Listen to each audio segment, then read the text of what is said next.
본 방송에서 제공하는 투자 정보는 투자 판단에 대한 조언입니다. 방송에서 제공하는 주식의 가치, 가격 상승 및 가격 하락에 대해서는 방송사에서 보장하지 않습니다.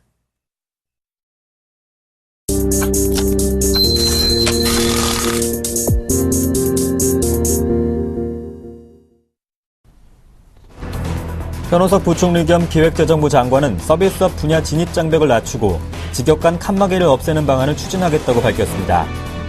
정부가 역량을 집중하고 있는 규제개혁 방안의 구체적 윤곽이 잡히면 주요 경제단체장 등 기업 관계자들을 만나 투자 등 협조를 이끌어내겠다는 계획도 발표했습니다.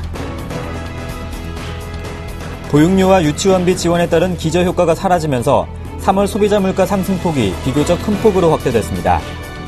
통계청이 발표한 3월 소비자 물가 동향에 따르면 지난달 소비자 물가는 작년 같은 달보다 1.3% 상승했습니다. 소비자 물가가 상승폭을 확대한 것은 지난해 11월 이후 4개월 만입니다. 산업통상자원부가 지난달 수출이 작년 같은 달보다 5.2% 증가한 497억 6,300만 달러를 기록했다고 발표했습니다. 수입도 455억 7,100만 달러로 3.6% 늘었습니다. 무역 수지는 41억 9,200만 달러 흑자로 26개월 연속 흑자 기조를 이어갔습니다. 안녕하세요. 핫텐의 강동석입니다. 3월 마지막 거래일 뉴욕 증시는 옐런 의장의 경기 부양적인 발언 속에서 1% 내외로 상승을 했습니다. 한편 국내 증시는 오늘 코스피 지수가 하락세가 나오고 있는데요. 연고점을 찍었던 피로감이 겹치면서 외국인의 매도가 닷새 만에 나오고 있습니다. 현재 코스피는 1980선까지 내려온 상황입니다. 하지만 코스닥은 외국인의 매수 속에 하루 만에 반등이 나오고 있습니다. 545선까지 회복한 상황이네요. 선상클럽에서는 여러분의 참여를 기다리고 있습니다. 매수하고 싶으신 종목 많으시죠? 너무 고민하지 마시고 매수하고 싶으신 종목명만 저희에게 무료 문자 통해서 보내주신다면 김선윤 멘토 또 이상근 멘토가 수급과 차트를 통해서 바닥 팁을 즉석에서 드리도록 하겠습니다. 지금 바로 문자 보내시면 소개될 확률이 높다는 것 잊지 마시고 지금 보내시면 될 것 같습니다. 계속해서 시장의 핵 코너가 이어집니다.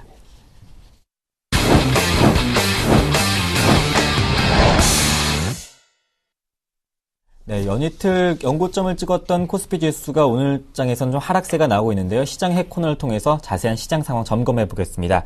먼저 샘플러스 김용준 멘토와 함께 자세한 이야기 나눠보겠습니다. 안녕하십니까? 네, 안녕하세요. 네, 시청자 지금 중국의 제조업 PMI가 나왔는데요. 50.1로 예상치를 상회하는 흐름 보여줬어요. 먼저 중국 이야기부터 해볼까요? 예. 지금 이제 중국 쪽은 일단은 경기 지표가 안 좋을 거라는 얘기는 계속적으로 나왔던 거고요. 네. 그리고 이제 그동안 여러 가지 문제들이 좀 있었는데, 사실 이제 50.1이라고 하면은 예상치에 지금 부합한다라고 하는데, 일단은 지금 이제 중국의 PMI 지수에 대한 부분은 어느 정도 지금, 우리가, 예상했던 숫자로 나왔다고 일단 볼 수 있지만, 네. 안 좋은 거는 인정을 해야 돼요. 안 좋은 건 인정을 해야 되는데, 결국 이제 여기서 이제 기대를 우리가 할 수 있는 부분들은 뭐냐면, 안 좋기 때문에, 결국은, 부양식을 사용하지 않을까. 그리고 이제 또 한 가지 지금 이번 주에 지금 예정되어 있는 게 이제 그겁니다. 중국의 1분기 GDP 발표인데, 중국 정부에서는 지금 목표치를 얼마로 지금 가져가고 있냐면 7.5% 정도. 그러니까 기본적으로 성장률은 멈추지 않는 상태에서 7.5% 정도는 유지하겠다라고 하는데 지금 아마도 지금 예상치는 7.5% 정도까지는 못 나올 것 같습니다. 네. 그렇다고 한다면 중국 정부 같은 경우에는 결국은 중국 경기에 대한 어떤 부양을 위해서 분명히 부양책을 좀 사용할 가능성이 있지 않냐라고 하는데 사실 중국이 지금 부양책을 사용하기가 지금 만만치가 않아요. 왜 그러냐면 지금 이제 계속적으로 나타났던 게 먼저 정부 주도의 경제 체제에서 민간 기업의 최초로 민간 기업 최초로 더 이상 이제 디폴트 상태를 만들어 놓은 예가 이제 많지 않았는데 태양광 업체라든지 아니면은 부동산 개발 업체라든지 이런 쪽에 실질적으로 디폴트가 진행된다면 결국은 최소한 중국에서는 금융 쪽에 관련된 어떤 구조조정을 지금 진행하고 있다라고 일단 볼 수가 있기 때문에 강력한 부양책을 사용하기보다는 더 이상 하강하는 거를 막는 정도의 어떤 부양책 정도가 사용될 것이고 그리고 우리가 생각하는 거와 같은 그런 강력한 부양책이 사용되기에는 아직까지는 현실적으로 좀 어려움이 좀 많지 않은가 좀 판단이 됩니다. 네. 중국의 3월 제조업 PMI가 50.3을 나타내면서 예상을 웃돌았다는 소식 한번 확인해 봤습니다. 먼저 현재 시장 상황부터 한번 점검을 해볼게요. 코스피 지수가 조금씩 그래도 하락폭을 좀 줄여가고 있습니다. 1981선까지 올라오네요. 일단은 지수 밴드로 먼저 좀 봐야 될 것 같아요. 이제 거래소 지수는 이번 주 정도에 예상되는 지수 밴드는 이제 차트를 보면서 좀 잠깐 설명드리면요. 지금 올라오게 되면 여기가 저항선이 될 가능성이 상당히 큽니다. 그래서 이제 지금 볼 때는, 이쪽 지수가 이제 2010포인트 정도, 여기가 이제 강력한 저항선이 될 것 같고요. 만약에 조정을 받는다고 한다면, 조정폭은 좀 제한되는 상태에서, 1970 정도의 내외의 어떤 움직임들이 좀 나타나지 않을까. 그래서, 이번 주는 밀린다고 해도 큰 폭으로 밀릴 자리는 없고요. 그리고 올라간다라고 한다면, 뭐 크게 올라가기는 어렵습니다. 다만 이제 여기서 이제 봐야 될 것이, 2000포인트를 추세적으로 안정을 시키면서 연속적으로 이제 그 대형주 정도의 장세가 계속될 거냐의 여부인데, 최근에 이제 외국인들이 다시금 이제 돌아오면서, 그 기대치들을 좀 높이는 것 같습니다. 그래서 최근에 이제 무슨 얘기를 하냐면 이제 외국인들이 다시금, 코스닥을 버리고 거래소 쪽으로 들어오는 게 아니냐. 그렇기 때문에 거래소가 다시 본격적인 상승을 하는 게 아니냐라고 하는데, 요 지표를 잠깐 보여드리도록 하겠습니다. 최근에 이제 그 수급 동향인데요. 거래소에서 외국인들이 지금 최근에 산 게 3천억, 2천억, 3천억 해가지고 최근에 들어온 게 한 8천억 정도 됩니다. 그러면 외국인들이 본격적으로 매수로 전환됐다라고 얘기하기에는 좀 어려운 부분이요. 이걸 1월 1일자부터 현재까지 누적으로 한번 보겠습니다. 누적으로 보니까 외국인들이 현재까지도 아직 4조 5천억 정도 팔았습니다. 그러니까 거의 5조 정도 가까이 판 상태에서 약간의 매도 규모를 줄인 거 정도이고, 그리고 대부분 이제 지금 이제 외국인들이 매수가 들어올 수 있는 거는 3월 말 4, 5초 정도 되면 배당금이 본격적으로 유입되는 시기라고 보시면 됩니다. 그럼 배당금의 일정 부분은 시장으로 들어오고요. 일정 부분은 본국으로 가는 어떤 그런 구조 안에서 약간의 수급의 개선 효과가 나타나는 거고요. 또 한 가지 부분은 파생과 연결되는 부분이라고 좀 볼 수가 있기 때문에 이쪽이 이제 강력하게 좀 위쪽으로 좀 가긴 어렵다. 그리고 지금 이제 또 봤을 때 이제 그 시가총액 상위 종목군들이 대부분 순환입니다. 네. 뭐냐면 연속성을 갖고 지속적으로 상승하는 패턴들의 어떤 모습이 아니고 파생과 연결된 쪽의 순환과 그리고 바닥권에 있는 종목들이 돌아 나오는 그런 정도의 어떤 흐름들이기 때문에 이걸 갖다가 이제 뭐 강력한 상승 파동으로 보기에는 상당히 제한적인 움직임이 아닌가 좀 생각이 들기 때문에 거래소는 역시금 박스권이라고 보시는 게 맞을 거고요. 박스권의 상단을 약간 높여놓은 거 정도에서 이해를 하시는 것이 현 장세를 바라보는 시각이 아닐까 좀 생각이 듭니다. 네. 코스닥 지수 역시 같이 한번 보도록 하겠습니다. 코스닥 지수 같은 경우는 최근에 이제 이틀 정도 좀 조정폭이 좀 나왔는데요. 어찌됐든 지금 코스닥은 지금 전체적으로 차트를 보면 옆으로 좀 누워버리는 모습이고요. 그리고 코스닥 지수 역시도 먼저 밴드를 한번 설정을 해드리면요. 하락한다고 하면 530 정도가 좀 지지가 될 것 같고요. 상승한다고 그러면 앞에 고점 형성했던 550포인트 정도가 이번 주에는 저항선 역할을 할 가능성이 상당히 큽니다. 그리고 이제 코스닥 시장은 이번 주 초반의 약세, 주 후반의 강세 쪽으로 좀 예상이 되는데요. 이렇게 보는 근거 중에 하나가 뭐냐면 일단 수급 쪽에서 먼저 좀 풀어야 될 것 같습니다. 기관이나 외국인들 동의 올해 한 해 동안의 그 거래소보다는 코스닥 쪽에서 상당한 어떤 매수 규모를 좀 확대하는 매매 전략을 좀 사용했는데 대부분 3월 31일자가 어떤 의미를 갖는 거냐면 펀드의 교체 매매식입니다. 펀드의 교체 매매식이기 때문에 대부분 가지고 있는 종목의 일부는 차익 실현을 하고요. 새로운 종목으로 들어가려고 하는 포트폴리오 교체식이라고 볼 수가 있고 그렇기 때문에 그동안 많이 올라왔던 종목을 중심으로 우선적으로는 현금화하는 전략을 좀 사용하고요. 그리고 새로운 종목을 사기 위한 준비 과정들에서 지금 종목 탐색매매가 이루어지고 있다라고 좀 볼 수가 있습니다. 지금 이제 이렇게 볼 수 있는 근거들 중에 하나가요. 그동안 이제 가장 강했고 좋았던 종목이라고 볼 수 있는 게 이제 코스닥 쪽에서는 뭐 놀자주죠. 바이오 카지노, 엔터 뭐 이런 종목들인데 지금 이제 게임주들은 아직까지 살아있다고 볼 수가 있습니다. 근데 바이오 쪽은 지금 분명히 꺾였어요. 바이오 쪽은 대부분의 종목들이 이제 조정으로 접어들었고요. 다만 이제 지금까지 나타난 폭은 어디 정도냐면 그동안 상승에 대한 자연스러운 조정 범위였는데 여기서 추가적인 이탈을 한다고 하면 이제는 조정의 범위를 벗어나서 하락으로 접어드는 시기라고 보기 때문에 굉장히 중요한 변곡점이라고 일단 볼 수 있습니다.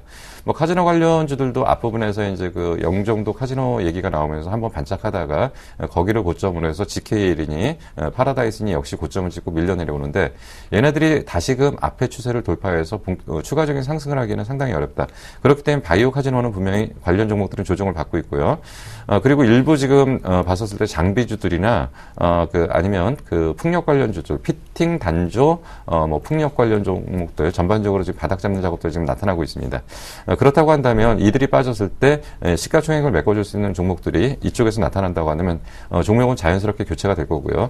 이들은 이제 바닥권에 돌아 나오는 쪽에서 올해 한 해 기대되는 분명한 종목들이기 때문에 충분히 이쪽에서 새로운 어떤 시세 분출이 가능할 걸로 일단 판단이 됩니다. 그래서 코스닥 지수는 종목 교체 작업이 주 초반에 나타나기 때문에 주 초반의 약세, 주 후반의 강세, 그리고 거래소 쪽은 지금 단기적으로 상승폭에 대한 어떤 막힘이 나타날 가능성이 있기 때문에 주 초반 강세, 주 후반 약세 이런 식으로 좀 정리를 해드릴 수 있도록 하겠습니다. 네, 코스피와 코스닥의 강세, 약세가 서로 반대되는 상황 확인할 수 있었습니다.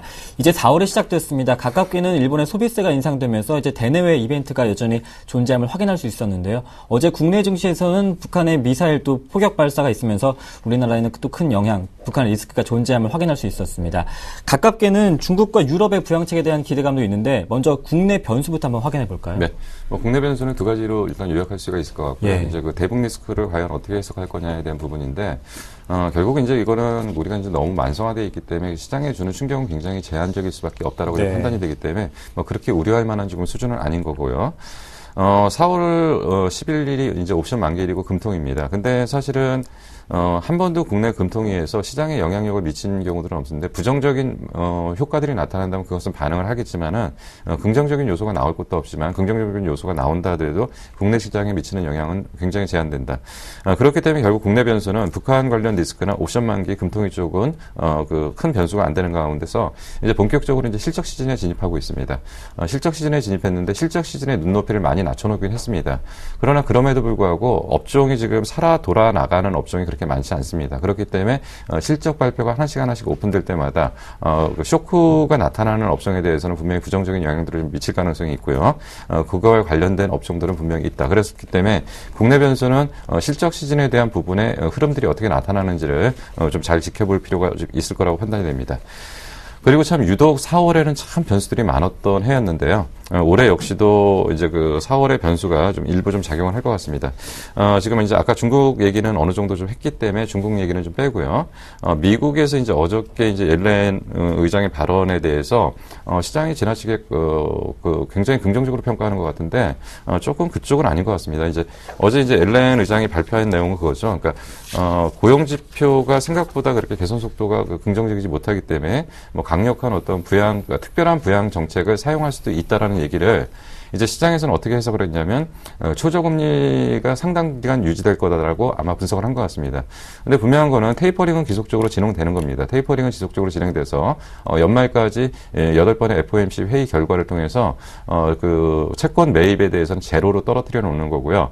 그리고 이제 금리 그 초저금리 인상 시기를 결국 근데 지금 테이퍼링이라는 것은 결국은 이제 유동성을 추가적으로 지원하는 것을 규모를 줄이는 거였고요. 이제 초저금리로 돌아가게 되면 유동성에 대한 실질적인 흡수 정책이 사용되는 거죠. 근데 유동성에 대한 실질적인 흡수 정책은 어차피 불가피하게 나타날 수밖에 없는 거고요. 그렇다고 한다면 이 기간을 상당 비율 늦춰야 될 이유는 또 없다라고 판단이 됩니다. 다만 옐렌 의장의 발언에 밑바탕에 깔려 있는 특별한 부양책이라는 의미가 뭔지는 좀 시간이 가야지 해석되겠지만은 초저금리를 상당 기간 유지한다라고 확대 해석하기에는 분명히 문제가 좀 있다라고 좀 판단이 됩니다. 그리고 유럽 쪽의 어떤 부양 기대 그리고 ECB 회의가 지금 3월 3일날 예정되어 있는데 과연 큰 내용이 나올 수 있는 게 있을까라는 생각을 좀 해볼 거고요. 그리고 이제 일본 소비세율이 5에서 8% 정도로 상승하는 것들은 결국 이제 국내 증시에서 크게 어떤 영향을 미칠 요소들은 지금 아니라고 일단 보여집니다.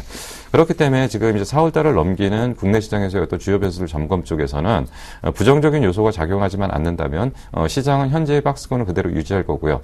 박스권을 추가적으로 상향 돌파할 만한 강력한 내용이 나오기에는 4월은 한계가 있다라고 판단이 됩니다. 네, 또 이렇게 국내도 대외적인 변수까지 한번 체크해봤습니다. 지금까지 샘플러스 김용준 멘토님과 함께했습니다. 고맙습니다. 네, 감사합니다.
안녕하십니까. 남원호 멘토입니다. 자, 4월의 첫 거래일이네요.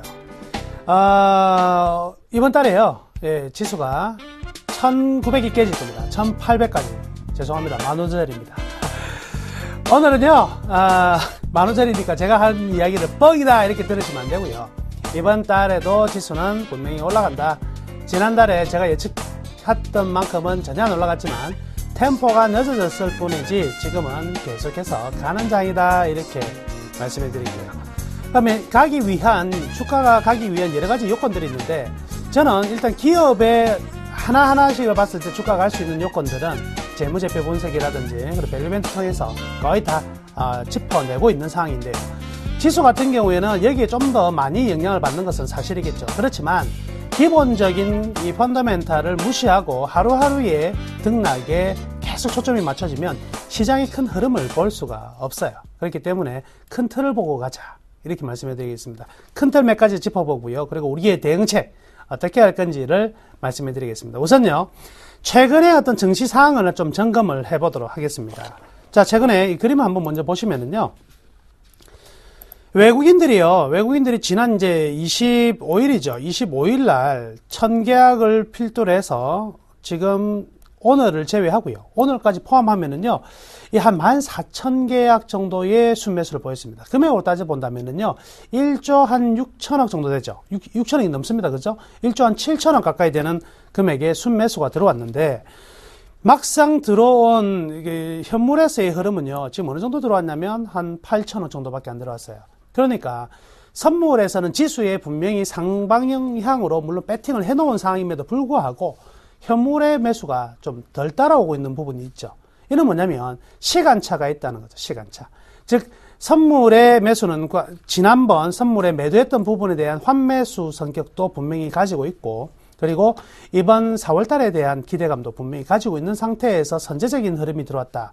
그런데 외국인들의 이 현물에서의 순매수가 가장 강력하지 않은 이유는요.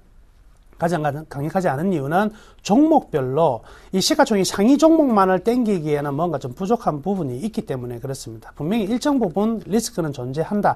약간의 4월 초 확인 과정을 지금 지나가려고 하고 있는 상황이거든요. 그럼 4월 초에 이제 여러 가지 두 개의 이슈가 있는데 이것만 확인된다면 상당히 강한 장세가 펼쳐질 가능성이 많다. 저는요, 개인적으로 오늘도 지금 장 초반 마이너스권 들어갔다가 지수가 플러스로 살짝 돌아서려고 하는 흐름이 나오는데 장중 조정으로 끝날 가능성도 굉장히 높은 상황이다. 이렇게 봐야 됩니다.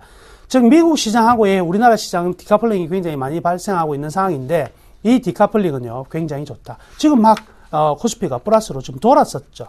그러니까 이제는요 어떤 상황이냐면 미국하고 우리하고 좀 다른 양상을 보이더라도 우리나라 지수가 더 우위에 설 가능성이 많다. 여기에 여러분들이 관심을 두셔야 되겠습니다. 자, 또 하나의 기술적인 흐름을 하나 체크하자면요, 우리 지수가요 위에 저는 항상 이동평균선을 뭐라고 말씀해 드리냐면 이 전기줄이라고 이야기하고요, 이 주가는 연이라고 얘기하는데 연이 날기 위해서는 전기줄을 훨씬 다 넘어가야 된다. 지금 다 넘었어요. 그런데 이 전기줄을 넘은 적이 이번만 있는 것이 아니라 작년에도 다 넘었었거든요. 그런데 지금의 전기줄 넘는 거와 작년의 전기줄 넘는 거에 가장 큰 차이점이 있다면 지금은 이동평균선 결집 기간에 통과되고 있는 부분이고 200일선이 우상향으로 터닝되는 포인트. 그리고 또 하나, 코스닥 또한 지금 모든 이평선을 넘어서 가고 있다는 점은 이 기술적인 이 차티스트들의 어떤 심리적인 안정감도 굉장히 커지고 있다. 이 부분이 현재까지 진행되고 있습니다. 또 하나 이제 마지막으로는요, 상대적으로 대형주 위주로의 거래량이 증가된다는 것도 이것도 굉장히 고무적입니다. 그래서 대형주를 놓아두고 중소형주만 가는 장세는요, 이 시장이 간다. 시장의 안정감이 높아서 가는 것은 절대 아니거든요. 작년 같은 경우에도 중소형주의 랠리가 3월까지 이루어졌고요. 4월부터는 대형주의 랠리가 나타났습니다. 역시 올해도 작년에과 동일한 현상이 나타나지 않을까. 이렇게 우선 예측을 해볼 수가 있겠네요. 자, 4월달 증시 핵심 포인트가 이제 몇 가지가 있는데요. 첫 번째는 이 OECD 성장의 모멘텀의 지수가요, 계속 상향하고 있습니다. 이 부분은요, 전반적인 펀더멘탈의 가장 아직도 안정적인 흐름이라는 걸 볼 수가 있겠고요. 다만 3월 초에 우리나라 증시가 많이 떨어졌던 이유는 어디에 있냐면 이 G2, 즉 미국과 중국의 서프라이즈 인덱스가 굉장히 많이 떨어졌어요. 특히 미국 같은 경우는 별로 많이 안 떨어졌는데 중국 같은 경우는 굉장히 서프라이즈 인덱스가 많이 떨어졌거든요. 여기에 따라서 외국인들이 계속 매도를 했습니다. 이 서프라이즈 인덱스가 떨어지면 어떤 현상이 벌어지냐면 이 이머징 마켓에 투자하는 그 자금 자체도 빠져나가 버려요. 이머징 마켓에서 투자하는 자금 자체가 빠져나가 버리니까 우리나라도 이머징 마켓 iShares 같은 경우에는 MSCI 이머징 마켓 추종 펀드 같은 경우에는 우리나라 비중이 한 16% 정도가 되는데 거기에서 빠져나갈 수밖에 없기 때문에 우리나라도 많이 빠져나갔다. 그러나 이 인덱스가 지금은 굉장히 안정화가 되어 있는 상황이거든요. 그렇기 때문에 이 부분은 크게 우려하지 않아도 되겠다. 이렇게 말씀해 드릴게요. 바닥이 이제 확인이 되었다. 이 부분은 굉장히 의미가 있는 것 같습니다. 따라서 지금의 반등은 3월달 이 G2 인덱스가 서프라이즈 인덱스가 급격히 떨어졌다가 딱 바닥에 쳐져 있는 부분이기 때문에 이게 돌아서는 순간에는 완전히 지수의 상승 템포는 훨씬 더 빨라질 수 있다. 이렇게 봐야 되겠네요. 그래서 iShares MSCI 이머징 마켓 이 추종의 ETF 자수도요 지금 굉장히 많이 증가되었습니다. 3월 말부터 증가되기 시작해가지고 이런 ETF는요 한번 증가가 되기 시작하면 일정한 최소한 한 달 이상의 속도감을 가지면서 증가되거든요. 이제 3월 말부터 스타트가 되었기 때문에 적어도 증가는요 4월 말까지는 기본적으로 나오지 않을까 이렇게 봐야 되겠습니다. 자, 이제 4월달, 아까 제가 말씀해드린 게 두 가지의 변수가 있는데, 하나는 9일 FOMC 회의록 공개입니다. 그죠? 거기에서는 어떤 내용이 나와야 되냐면, 지난번 에반스 룰에 대해서 이 변경을 해야 된다. 일단 기준점을 변경해야 된다. 거기에 대한 내용이 분명히 나왔을 것이고요. 거기에 대해서 얼마만큼 금융시장 안정에 대해서 좋은 내용이 나왔는가. 이거 한번 확인하려고 할 것이고요. 또 하나가 이제 4월 16일에 있는 중국 1분기 GDP입니다. 발표인데 1분기 GDP 7.5% 안 될 겁니다. 분명히 7.3%대 나올 건데 그때 어떤 정책이 나오느냐, 완화 정책이 나오느냐, 부양 정책이 나오느냐 기대할 수 있는 거는요 거의 지급 준비율 인하 정도는 충분히 기대가 돼요. 작년 6월 달에 동일한 선상에서 중국의 GDP 성장률이 떨어지게 나왔을 때 이 기준금리 를 건드리지 않고 지급 준비율을 먼저 건드렸거든요. 이 부분도 역시 한번 기대를 해볼 수가 있다. 이렇게 볼 수가 있겠네요. 그리고요, 재밌는 사실은요, 우리나라가요, 역사적으로 이게 시기열적으로 보면 4월달 지수가 항상 강했습니다. 확률적으로 80%가 넘어요. 특히 재밌는 사실은요, 요거 하나 가르쳐 드릴게요. 홀수년의 지수가 굉장히 많이 상승, 특히 삼성전자 위주로 상승했을 때는요, 4월달 급락입니다. 왜? 삼성전자 위주로 상승했다는 것은 이 기대감을 가지고 삼성전자 1분기 실적이 굉장히 좋을 것으로 전부 다 생각을 했는데 막상 보면 짝수의 경기는 별로 안 좋거든요. 그래서 보통의 경우에 홀수의 반도체 관련 종목들이 대거 상승을 하면 짝수에는 떨어져요. 그러니까 하이닉스 가지고 계신 분들은 이번 4월 달에 한 번쯤 매도 쳐셔야 됩니다. 반드시 이번 3월 달에 매도를 쳤어야 되는 게 맞고요. 지금이라도 한 번쯤은 매도 타이밍 잡아서 매도를 해야 되는데 작년에 삼성전자가 못 갔죠. 이런 때는요 반대의 효과가 나타납니다. 그래서 4월달은요 오히려 삼성전자가 올라가는 한 달이 될 것이고 이 또한 지수의 안정적인 흐름에는 분명히 도움이 될 수 있다. 이렇게 봐야 될 것입니다. 자, 그럼 4월장 최종적으로 이제 우리 어떻게 투자를 해야 될 건가? 첫 번째, 일본 소비세 인상을 했는데 어떤 쪽에서는 지금 환율이 올라간다, 어떤 쪽에서는 환율이 떨어진다, 엔화가 강세다, 약세다 이렇게 얘기하는데 그렇게 이야기가 따로 나오는 이유가 뭘까요? 모르겠다 이 소리거든요. 그러니까 신경 쓰지 마세요. 결국은 소비세 인상되면 소비 위축되고 그 소비 위축 살리기 위해서 아베는 다시 통화를 풀게 될 겁니다. 어떤 식으로 해도 지금은요 빠져나올 수 없는 일본의 경제 상황이고 여기에서 부양책을 많이 내면 많이 낼수록 나락으로 떨어질 수밖에 없기 때문에 지금 조심할 수밖에 없는 상황이거든요. 일본은 뛰지 못한다. 그렇기 때문에 우리나라의 기업에서는 분명히 호재의 상황으로 연출된다. 이렇게 보면 될 것 같습니다. 자, 재밌는 사실은요, 미국에 지금 바이오테크라든지 그리고 이커머스 관련된 종목들 전부 다 급락 들어오고 있습니다. 미국의 펀드도요, 성장주에서 가치주로 지금 옮겨 놓은 상태예요. 그게 한 보름째 진행 중이거든요. 역시 우리나라도 마찬가지입니다. 바이오 관련된 종목들, 이 미국의 영향을 받아가지고 특히 많이 좀 부각됐던 업종들의 종목들은요, 이제 빠져나와야 돼요. 빠져나와서 어디로 가치주 쪽으로 흘러가야 되는데 이 가치주가 어느 쪽에 있냐면 4분기 실적이 굉장히 안 좋아가지고 모든 애널리스트들이 겁을 내는 종목에서 희망이 보입니다. 왜냐하면 4분기 실적이 안 좋으니까 1분기를 좋게 예측을 할 수가 없어요. 좋은 리포트를 낼 수가 없습니다. 이렇게 극단적으로 이익 추정치를 낮췄는데 막상 1분기 실적을 열어보니까 낮춘 것보다 훨씬 좋게 나온다. 이거를 뭐라고 얘기하죠? 바로 서프라이즈예요. 서프라이즈가 나올 수 있는 업종들이 가장 강세로 주도될 가능성이 많은데, 그럼 서프라이즈 나올 가능성이 높은 업종들이 어디에 있냐? 첫 번째가 조선, 철강, 화학, 그리고 미디어, 유통, 이 5개가 어닝 서프라이즈 가능성이 가장 높다. 이것만큼은 기억하셔야 되겠네요. 이들 쪽에 저가 대형주의 순환매는 좀 더 이어질 것이고, 지수는요 어김없이 4월 달에도 양봉입니다. 계속 상승 쪽으로 배팅하면 되니까 현금 남기지 마세요. 어느 종목을 가지고 있느냐 마느냐의 문제지 현금은 필요 없는 강세장은 이번 달에도 계속 될 것이다. 이렇게 말씀해 드리면서 정리하도록 하겠습니다.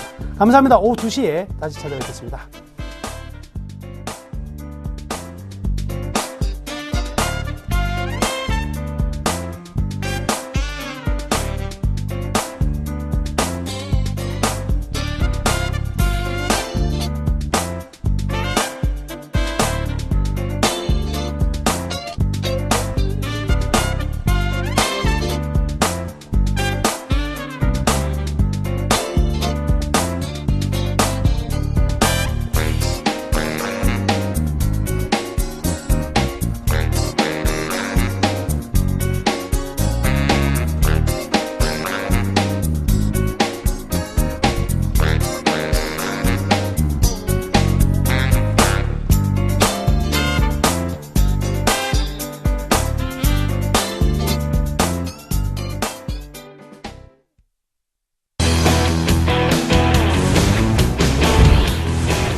경제방송 최초로 선보이는 바닥잡기 프로젝트 선상클럽 시간입니다. 이 두 분 빨리 모셔보겠습니다. 샘플러스 김선윤, 이상로 멘토님과 함께합니다. 안녕하십니까? 반갑습니다. 반갑습니다. 네, 아직도 신규 매수 종목에 대한 궁금증이 있으시다면 너무 고민하지 마시고요. 바로 지금 무료 문자 통해서 종목명만 저에게 보내주십시오. 이 두 분이 수급과 차트를 통해서 바로 바닥팁을 드리도록 하겠습니다. 주식 투자하시면서 가장 고민되시는 게 바닥잡기에 대한 고민이실 텐데요. 너무 고민하지 마시고요. 매일매일 저희가 드리는 바닥잡기 팁 확인하시면서 성공 바닥잡기 하시길 바라겠습니다. 계속해서 이 두 분의 바닥잡기 팁 확인해 보겠습니다. 먼저 김선윤 멘토님은 바닥잡기 팁, 오늘은 휴일이에요 이렇게 말씀해 주시고, 이상로 멘토님 두발 전진을 위한 한발 후퇴다 이렇게 표현해 주셨네요. 김선윤 멘토님의 코멘트가 궁금합니다. 오늘은 휴일이라니요? 네, 아까 지수가 파란불이었는데 네, 어느 지금 빨간불로 순식간에 올라왔습니다. 그래서 제가 오늘은 휴일이에요라고 한 건데 좋다는 의미입니다. 잠깐 쉬었다가 달리기 위해서 준비를 하는 과정이다 이렇게 이제 말씀드리려고 멘트를 잡았던 건데요. 지금 그냥 바로 지수가 휴일이 굉장히 짧았네요. 지금 반등을 주면서 1990포인트 상황 보여집니다. 여러분 1990에 도달을 했습니다. 자, 상승 쪽으로의 분위기 전환 빠르게 나타나고 있는데 이걸 지금 누가 주도할까요? 잠깐 좀 외인들과 기관들의 수급 좀 체크하고 갈게요. 자, 외인이 빨간불로 돌아섭니다. 자, 외인이요. 지금 언제부터죠? 3월 26일부터 해서 순 매수세를요. 5일째 보여주네요. 오늘도 매도였는데 매수로 전환합니다. 분위기 좋네요. 자, 빠르게 전환됐고요. 확실한 것은 대형주, 코스닥도 약간 좋지만 그래도 코스닥은 계속 횡보하면 동지일 것 같고요. 대형주 장세가 연출되겠다. 오늘의 휴일이었다는 바꿔야 될 것 같습니다. 아셨죠? 잘 참고하시고 대응 부탁드릴게요. 네, 현재 말씀하신 대로 외국인의 매수세가 다시 돌아서면서 현재 코스피 지수가 1990선을 회복한 상황입니다. 이상로 멘토님도 바닥 팁도 한번 확인해 볼게요. 네, 두발 전진을 위한 한발 후퇴라고 표현을 했는데, 강동석 앵커님은 지금 제일 중요한 게 중국이라고 생각하십니까? 미국이라고 생각하십니까? 전 중국, 미국 다 중요하다 생각하는데요. 맞죠. 네. 좀 더 무게를 둔다면, 중국 쪽에 좀 더 네. 무게를 둘 수 있는 우리나라 시장의 분위기입니다. 자, 중국 증시를 제가 항상 말씀을 드렸는데요. 자, 중국 증시 한번 같이 보겠습니다. 중국 증시 한번 보면서 추가적으로 좀 설명을 드리면, 자, 제가 가장 중요한 게 여기 위에 있는 이 240선이라고 말씀을 드렸어요. 그래서 올라가는 것을 확인하고 난 다음에 우리가 비중을 늘리셔야 된다. 그래서 추세적인 반등을 확인해야 된다라고 말씀을 드렸던 기억이 납니다. 기억나시죠? 하지만 지금 같은 경우에는 경기 순환주를 다시 한번 보셔야 될 때입니다. 왜 그런 말씀을 드리냐면 두 가지 경우의 수가 있는데요. 첫 번째 같은 경우에는 차라리 이렇게 추세적인 반등이 곧장 올라왔을 때는 좀 더 확실하게 긍정적으로 볼 수 있다. 하지만 지금은 다시 한번 또 눌러서 가는 과정이죠. 여기에서 중요한 것은 하단에 바로 이 자리 자체가 매집 구간의 바로 하단 구간이라는 거죠. 지금 여기에서는 추세가 변했던 단계입니다. 그러면 아무리 중국 증시 자체가 파동을 적게 가지고 가더라도 여기에서는 이런 단기적인 횡보성 구간이 나타날 확률이 상당히 높고요.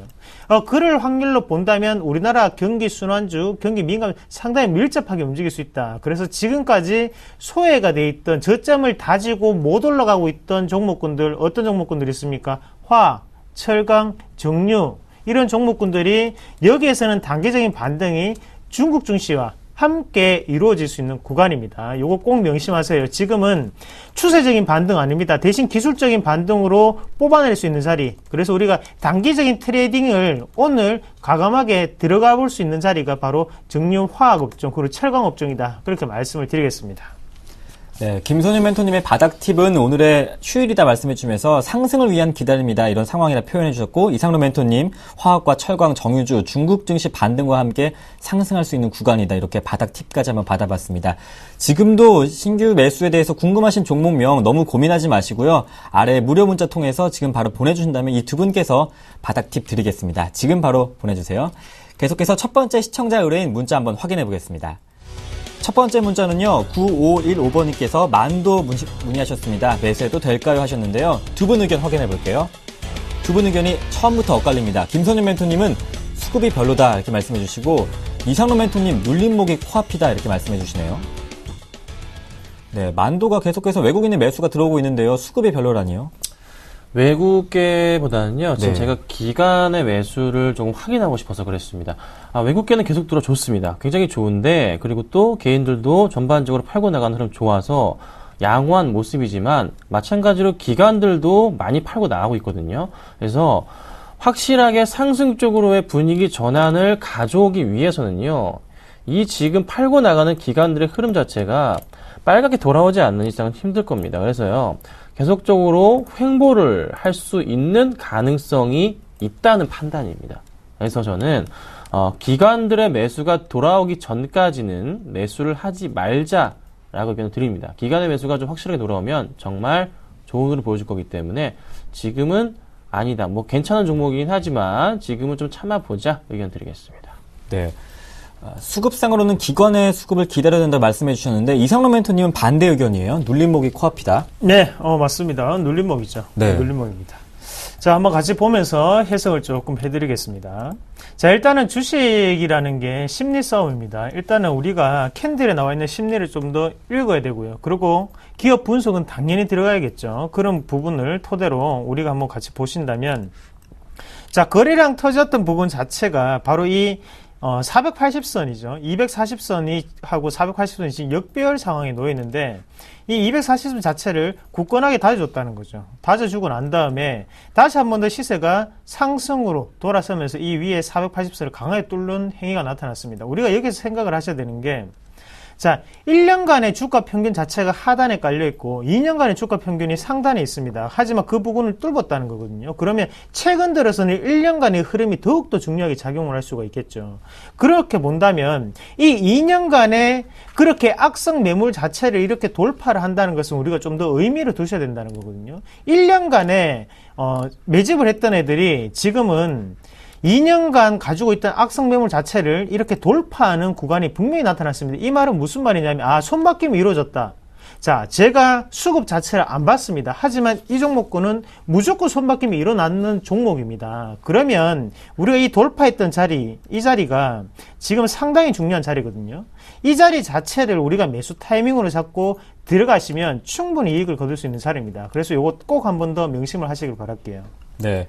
만도에 대해서 이 두 분은 의견이 달랐습니다. 좀 고민되실 것 같은데요. 수급과 차트를 통해서 의견이 다를 수 있으니까요. 잘 참고하시길 바라겠습니다.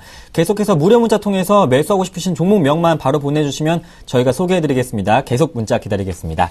계속해서 다음 문자 확인해 보겠습니다. 다음 문자는요, 1931번님께서 OCI 매수해도 될까요? 문의하셨습니다. 두 분 의견이 같습니다. 김선윤 멘토님 분할 매수 가능하다 말씀해 주셨고, 이상로 멘토님 칼을 뽑았다 이렇게 표현해 주셨네요. 김선윤 멘토님은 분할 매수 참 좋아하시는 것 같아요. 네, 제가 오후 방송에서도 말씀을 드리지만 종목당 10%씩 매수를 원칙으로 합니다. 잘 아실 거예요. 그래서 한번 KG 인시스를 혼쭐나게 당하고 나서 추가 매수 10% 더했죠. 그것만 20%지 나머지는 다 10%씩입니다. 그런데 KG 인시스가 또 반등을 주고 있죠. 자, 항상 중요한 포인트입니다. 분할 매수를 하셔야 되는데 종목당 분할 매수도 필요합니다. 10%씩의 또 분할 매수를 어떻게 하냐? 귀찮으시다고요? 그럼 주식하지 마십시오. 아시겠습니까? 계속적으로 나눠서 하고 나눠서는 버릇 기르셔야 됩니다. 아셨죠? 자, OCI 같은 경우도요. 지금 이제 바닥에서 반등을 치고 올라가는 포인트가 잡힙니다. 그런데 조금 더 확인은 필요한 단계지만 빠질 만큼 빠졌다는 판단이기 때문에 추가적인 상승 가능성에 베팅을 하고 싶습니다. 대신에 분할 매수를 하셔야 된다 말씀 드려보고 현재 구간대에서 꾸준하게 모아가시면 될 것 같고요. 수급적인 부분이 영 마음에 들지는 않지만 그래도 바닥에서 치고 가는 오늘 분위기를 봤을 때는요. 오늘 장 끝나고 보면 아마 수급적인 부분 해소가 좀 될 것 같습니다. 그래서 제가 분할 매수 사인을 드린다는 거 참고하시고요. 또 한 번 꼬일 수도 있는 부분이기 때문에 한 번 더 말씀드리지만 한 서너 번 나눠가지고 매수하시라 의견 드리겠습니다. 네, 이상로 멘토님도 칼을 뽑았다 이렇게 말씀해 주셨는데 칼을 뽑아서 매수할 타이밍이 됐다는 말인가요? 네, 맞습니다. 일단 OCI 제가 항상 말씀드리죠. 이 남자의 주식입니다. 그만큼 주가 자체가 뭐 상당히 힘이 있던 종목군이었고요. 그래서 역사적인 부분을 그때도 한번 짚어드렸었는데 60만 원 넘는 주가까지 올라갔던 종목군이에요. 이 종목군 같은 경우에는 지금 보시면 자, 하단 자체를 몇 년 동안 밟고 있는지를 살펴보셔야 돼요. 자, 여기에서 한번 같이 보겠습니다. 2012년부터 지금까지 계속적인 박스권 하단에서 움직임을 보이고 있습니다. 자, 이 자리가 왜 중요한 자리냐면 1년, 2년 동안의 주가 자체가 어떻나요? 지금은 밟고 난 다음에 올라가는 자리죠. 이 자리 자체가 지금은 지지점으로 활용을 할 수 있는 자리입니다. 앞서서도 봤을 때, 자, 이 자리가 어떻게 작용했습니까? 강한 지지로 작용하면서 올라갔죠. 그리고 지금 같은 경우에도 강한 지지로 작용하면서 다시 한 번 더 턴을 앞두고 있는 상황입니다. 자, 칼을 뽑았으면 뭐라도 해야 될 거 아닙니까? 지금 상황에서는 OCI 분명히 단기적이든 아니면 추세적이든 분명히 올라갈 수 있는 자리까지는 지금 만들어 놨다. 그렇게 표현하는 게 가장 좋겠습니다. 네, OCI에 대해서 두 분 의견, 분할 매수 의견 주셨는데요. 잘 참고하셔서 성공 투자하시길 바라겠습니다. 계속해서 여러분의 의견 문자 받고 있습니다. 종목 매수하고 싶으신 종목명만 저에게 바로 보내주십시오. 계속해서 다음 시청자 의뢰인 만나보겠습니다. 다음 문자는요. 파트론 매수해도 될까요? 문의하셨습니다. 의견 확인해 보겠습니다. 두 분 의견 이번에도 같습니다. 김선윤 멘토님 추세 전환, 이상로 멘토님은 감사 보고서 냈다 이렇게 말씀해 주시네요. 이제 본격적인 좀 상승을 기대할 수 있을까요? 자, 파트론이요. 진짜 이게 좀 가는 듯 하다 빠지고 가는 듯 하다 빠집니다. 그래서 약간 지금 흐름상으로 볼 때는 이게 또 60에선 위로 치솟아 올라갔다가 또 내일장이나 내일 또 올랐다가 모레장에 또 빠지는 게 아니냐 정말 고민들이 정말 많은 그런 종목인데요. 그런데 저는 조금 이 흐름이 바뀔 것 같다는 생각이 드는 게 수급적인 부분에서 해석이 좀 가능한 종목이 좀 됐습니다. 보니까요. 자, 그렇게 팔던 이 기관들의 흐름 자체 모양새가, 그쵸? 여기서 계속 파란색이었잖아요. 이 모양새 자체가 이제 어느 정도 브레이크가 잡혀주면서 매수세로 전환이 됩니다. 그쵸? 자, 그리고 꾸준한 외인의 매수세가 좀 들어와 주면서 양매수가 최근에 집중이 되고 있어요. 그쵸? 좀 지워볼까요? 양매수가 최근에 집중이 되면서 좀 주가가 천천히 반등을 주고 있고, 개인들만이 팔고 나가는 모양새가 잡혀주면서 이쁜 수급적인 부분이 잡힙니다. 자, 오늘장 수급 10시짜리인데요. 외인들이 지금 일단 그래도 한 수량으로 좀 볼까요? 수량으로 보자면, 네, 하여튼 뭐, 5억 원 정도가량 좀 매수가 들어오고 있기 때문에 그 포인트에 맞춘다면은 파트론 같은 경우도 바닥에서 한 번 더 치고 가는 분위기 연출이 되면서 상승 쪽으로의 전환 자체 나올 가능성이 있다는 거죠. 그래서 저는 조금, 매수가 가능한데, 역시나 이것도 마찬가지입니다. 또 한 번 60에서 맞고 떨어질 가능성이 있기 때문에 이거는 비중은 너무 크게 가지 마세요. 비중은 작게 가시고 나중에 좀 더 확실한 추세 전환이 나올 때 그때 좀 비중 실으라 이렇게 좀 말씀드리겠습니다. 이상로 멘토님도 긍정적인 코멘트 매수가 가능하다는 판단이세요? 네, 맞습니다. 이름하여 감사보고서 냈어요. 네. 였는데요. 자, 파트론이 떨어진 이유가 두 개죠. 첫 번째 이유는 바로 하이엔드급에 대해서 안 팔렸기 때문에 떨어졌고, 두 번째는 자회사 엘캠텍이 감사보고서 제출을 못했습니다. 그만큼 파트론이 그것 때문에 감사보고서 제출이 계속적으로 늦어져서 주총을 앞두고 냈단 말이죠. 그만큼 주가 자체가 빠지는 상황이 발견됐고, 거기에 대해서 지금은 단기적인 추세적인 반등이라고 우리가 먼저 보셔야 돼요. 원론적으로 파트론이 하는 일이 잘 되지는 않았습니다. 하지만 중요한 것은 일시적인 악재로 인해서 빠진 주가였기 때문에 지금은 단기적으로 다시 한번 올라올 수 있는 자리다. 어떤 자리까지? 바로 여기 위에 이 자리죠. 480선 자리입니다. 14,000원대 부근에까지는 한 번쯤은 반등이 나타날 수 있다라고 먼저 아셔야 되고, 대신 이런 종목군을 우리가 매수를 할 때는 중요하게 생각하셔야 되는 점이 아직까지 저항 구간이 상당히 많죠. 왜냐? 기업에 대한 가치가 변하지 않았고 지금 480선 밑에서 움직인다는 것은 추세적인 불균형이 아직까지도 이루어지고 있다. 그래서 매집이 추가적인 매집이 좀 더 이루어져야 되는 차트라고 해석을 조금 하시고요. 그래서 시간이 오래 걸릴 수 있기 때문에 비중은 크게 실지 말자, 그렇게 말씀을 드리겠습니다. 네, 파트론에 대해서 지금 두 분 다 괜찮다는 의견 주셨습니다. 지금 한 2% 상승하면서 많은 분들이 관심 갖고 계신데요. 매수하시기 전에 잘 참고하시길 바라겠습니다. 계속해서 다음 문자 만나보겠습니다. 다음 문자는요, 6732번님께서 차바이오에 매수해도 될까요? 문의하셨습니다. 두 분 의견 확인해 보겠습니다. 두 분의 의견 다릅니다. 김선유 멘토님은 좀 더 확인이 필요하다. 이상로 멘토님은 많이 쉬었다. 이렇게 말씀해 주시네요.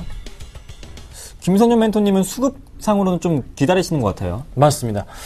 자, 이제 제가 수급 어떻게 보는지 아마 이제 제 스타일을 김선윤이라는 사람을 파고 들으신 분들은 아실 거예요. 그렇죠? 수급창을 같이 보시면요. 딱 봤는데 어떤 느낌이죠? 제가 항상 많이 말씀드리지만 주인이 없다. 네, 주인이 없다라는 느낌이 너무나 강합니다. 딱 보세요. 기관들의 흐름이 지금 한 달 동안 매수 물량이 29,000주? 이거 아니죠. 자, 외인들이 좀 들어오긴 했지만 이전 물량이에요. 최근 들어서 흐름 보자면 표시를 해드릴까요? 자, 여기부터 해서 보세요. 3월 중반부터 어떤 흐름이죠? 주인이 없다. 그냥 주인이 없어요. 이거는 뭐 이도 아니고 저도 아니고 어떻게 될지 몰라. 그냥 모르겠다. 약간의 좀 차익 실현 물량도 많이 보이고요. 기관들도 서로 차익 실현하고 있고 사는 것 같지만 확실하진 않단 말이에요. 차트상의 흐름 많이 좀 밀렸지만 반등을 줄 수 있는 그런 포인트가 잡히긴 합니다. 제가 많이 말씀드리는 요런 이제 바닥 라인이 잡히긴 해요. 그렇죠? 근데 이건 확실한 바닥은 아니고요. 1차 바닥 포인트부터 해가지고 반등을 줄 요런 포인트, 이게 2차 바닥인데 반등 포인트 나오지만 조금 더 확인이 필요합니다. 진짜 확인이 제대로 된 상태에서 매수가 들어가셔야지 지금은 위험할 수가 있어요. 그래서 제가 차라리 이따가 말씀드리는 종목을 하시는 게 나을 것 같아요. 그래서 조금은 확인이 좀 필요하기 때문에 X 의견 드렸습니다. 네, 하지만 이상로 멘토님은 김선유 멘토와는 다른 이야기예요. 좀 괜찮다는 말씀이신데요. 네, 맞습니다. 지금 LG화학 같은 경우에는 상당히 괜찮은 차바이오는이죠. 네, 차바이온 같은 경우에 상당히 괜찮은 자리입니다. 자, 우리가 같이 한번 보도록 하겠습니다. 잠시만요. 인터넷이 조금 불균형한데 지금 차바이오엔 같은 경우에는 추가적인 상승을 위한 목전을 앞두고 있는 그런 주가 상태입니다. 그래서 우리가 같이 한번 보도록 할게요. 자, 차바이온이 인터넷 상태가 조금 고르지 않아서 고장고장 안 뜨는데요. 차바이온 같은 경우에는 한 번의 시세적인 큰 시세를 분출이 되었었죠. 시세를 분출하고 난 다음에 지금은 눌림목에 한번 해당하는 자리입니다. 자, 이런 차트를 우리가 한번 해석을 해본다면 조금 크게 보시면서 해석을 조금 하시는 게 좋아요. 조금 크게 돌려보겠습니다. 자, 크게 한번 보시면 지금 이 자리가 어떤 자리냐면 앞서 있던 주가의 매물들이 보이십니까? 앞서서 상당 부분 고생을 했던 악성 매물이 많은 자리입니다. 그 자리 자체를 지금은 상단 자체를 돌파하지 못했고 하단 자체를 다시 한 번 더 지지를 받고 올라가는 경우거든요. 이런 경우는 삼록이법의 하단 밴드입니다. 이게. 그래서 우리가 이런 밴드 자체를 공략을 하는 게 눌림목 패턴이라고 말씀을 많이 하고요. 그런 자리에서 본다면 현재 올라갈 때 거래량이 항상 붙어주는 그런 모습이 나타났었고 다시 한번 여기에서 하단으로 내려가면서 주가도 다시 한번 빠지는 그런 계기가 나타났었죠. 여기에서 한 가지 중요한 키포인트가 이 자리에서 지금 거래량이 상당 부분 터졌거든요. 하지만 이 물량 자체를 매도 물량이라고 해석하기에는 상당히 어렵습니다. 왜냐하면 앞서서 매집에 대한 물량이 상당히 많았고 지금 2년 만에 오는 자리까지 올렸다는 것은 상당히 의미가 있다고 봐야 돼요. 기업이 바뀌고 있구나. 기업이 바뀌는 부분이 실적으로 나타나는구나. 그래서 주가 자체도 이렇게 길게 매집을 할 수 있었구나라고 우리가 한 번 더 해석을 하시는 게 좋겠고요. 그래서 지금은 우리가 이 자리 부분에서는 좀 더 매수 구간으로 적극적인 타이밍을 노리시는 게 좀 더 낫지 않나 그렇게 말씀을 드리겠습니다. 네, 차바이오엔 두 분의 의견이 다릅니다. 그만큼 두 분께서 많이 고민하다고 계시는 건데요. 매수하시기 전에 두 분의 바닥 팁을 확인하셔서 성공 투자하시길 바라겠습니다. 계속해서 다음 시청자 의뢰 만나보겠습니다. 다음 문자는요, 5719번님께서 LG화학 매수해도 될까요? 문의하셨습니다. 두 분 의견이 이번엔 같습니다. 김선윤 멘토님은 사냥을 시작할 때다. 이상로 멘토님은 바닥 시그널 삼로기법 말씀해 주시네요.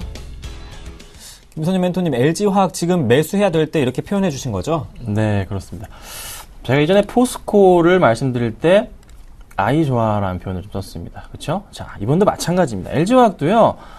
그 흐름을 보셔야 돼요. 제가 철강주 말씀드릴 때 화학주 같이 봐야 된다, 좋을 것이다 말씀을 진짜 계속 드렸습니다. 그렇죠? 자, 화학주 갑니다. 롯데케미칼도요. 오늘 장부터 해서 좀 다시 좀 올라가는 포인트가 잡히고 있는데요.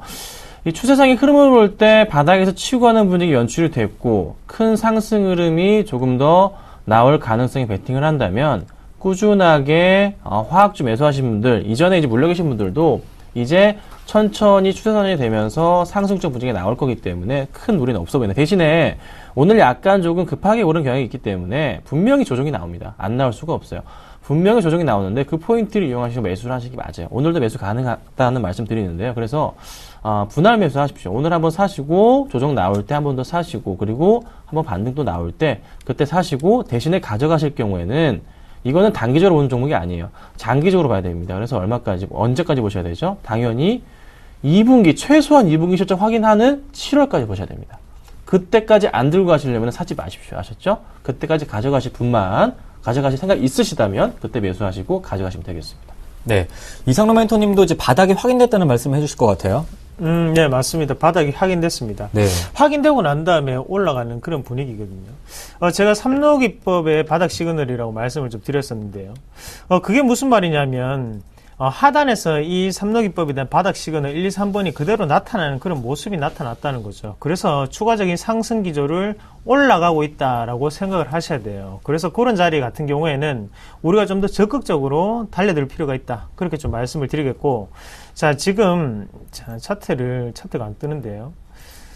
지금 LG화학 같은 경우에는 우리가 한 번 더 보셔야 되는 게, 제가 앞서서도 중국 증시를 통해서 말씀을 드렸습니다. 여러 가지의 어느 정도 차트는 만드는 과정일 뿐입니다. 거기에 심리도 어느 정도 녹아 있는 상태고요. 그런 관점에서 봤을 때 지금은 단기적인 저항권 자체 라인이 없다는 거죠. 그러면 지금부터는 지지권으로 활용이 되는 대신 추가적인 상승 기조를 좀 더 나타낼 확률이 높다. 그렇게 좀 보시는 게 가장 좋은 선택이 아닌가 그렇게 말씀을 드리겠습니다. 네, LG화학에 대해서 두 분께서 괜찮다는 의견 주셨습니다. 바닥 팁 잘 확인하셔서 성공 투자에 더 가깝게 투자하시길 바라겠습니다. 두 분 보내드릴 시간입니다. 샘플러스 김선윤, 이상로 멘토님과 함께했습니다. 고맙습니다. 네, 계속해서 금바닥주 한번 확인해 보겠습니다. 네, 김선윤 멘토님의 금바닥주는요, 서울반도체입니다. 이상로 멘토님은 빅솔론 말씀해 주셨습니다. 네, 두 분의 포트폴리오 궁금하시죠? 네, 김선윤 멘토님의 머니가 IPS 수익률 좋습니다. 10% 가깝고요. 이상로 멘토님의 수익률도 좋습니다. S&P 중공업 4.3%, 5%에 가까운 수익을 보여주고 있습니다.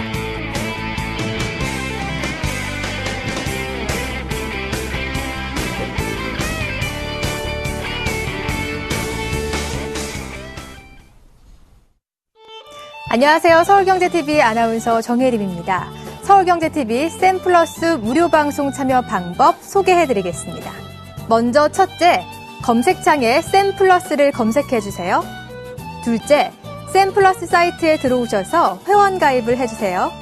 셋째, 회원 가입 후 전문가 방송 배너를 클릭해주세요. 넷째, 원하는 멘토분을 클릭하시면 OK, 멘토님의 무료 강의를 시청하실 수 있습니다. 샘플러스 무료 방송 많은 참여 바랍니다. 샘플러스와 함께 성공 투자하세요.